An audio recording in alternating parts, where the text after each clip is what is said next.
Chapter 6, College. The year Helen was 14, she went to the Wright Humason School in New York.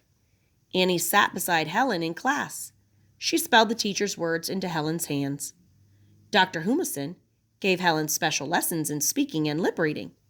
She learned to put her fingers on other people's lips and understand what they were saying. Helen made a new friend in New York. It was Mark Twain, the famous author of Tom Sawyer and Huckleberry Finn. Mark Twain told Helen funny stories. He loved to make her laugh. I lecture to thousands of people, he said, but Helen is my best audience. Helen had a serious plan to tell Mark Twain.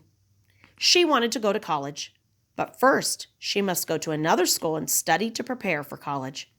It would mean long, hard work. The school would be expensive. Helen explained to Mark Twain that her father was ill. I cannot ask him for the extra money, she said. Mark Twain encouraged Helen. He and some of her other friends raised money to help pay for her school expenses. I will work hard, Helen promised. She studied at the Gilman School in Boston and with private teachers. She used a Braille typewriter to keep her study notes. She learned to use a regular typewriter for her school papers. Shortly before examination time, sad news came from Helen's home. Her father, Captain Keller, had died. It was hard for Helen to go on studying. She longed to go home and comfort her mother and sister. Annie was not allowed to go into the examination room with Helen. A teacher spelled the questions into Helen's hand. Then Helen typed the answers. The next week, Helen heard that she had passed all her subjects.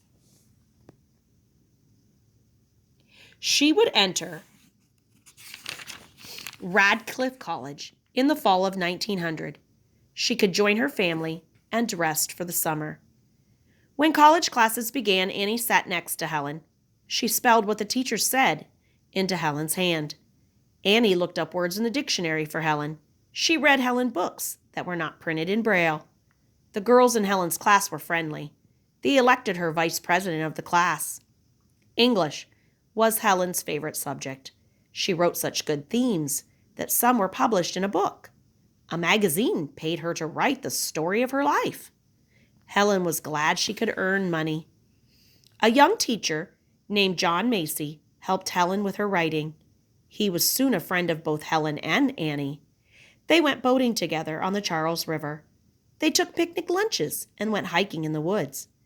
Helen's last year of college work was the hardest. Besides her studying, Helen now had Annie to worry about. Annie's delicate eyes were red and sore from all her reading to Helen.